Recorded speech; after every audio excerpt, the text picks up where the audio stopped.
महादेव शिव शंभो। हे बाबा धवलेश्वराय वालालिंगाय नमो नमः।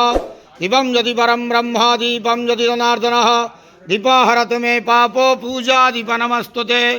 बाबा धवलेश्वर वालालिंग महाप्रभु संसार सुखी रखंदो। आज शुभ मंगलवार रे समस्त श्रद्धालु भक्तमानंकर मंगल करंतु। समस्त श्रद्धालु भक्तमानंक आशीर्वाद करंतु। मनस्कामना पूर्ण करंतु। कर्म क्षेत्रोन्नति करंतु।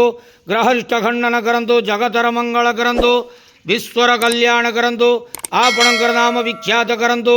सेवकर डाक श्रवण करंतु। समस्त गुआवसा भक्तमानंकर मनस्कामना पूर्ण करंतु। जो जो भक्त माने आपण पाखरे मानसिक रखिंट तंक मानसिक पूर्ण करंतु। धवलेश्वराय वालालिंगाय नमो नमः। संसार सुखी रखंत आनंद गवार हरि बोलो। आज शुभ मंगलवार रे समस्त श्रद्धालु भक्तमानंकर मंगल करंतु आनंद गवार हरि बोलो। बाबा धवलेश्वराय वालालिंगाय नमो नमः।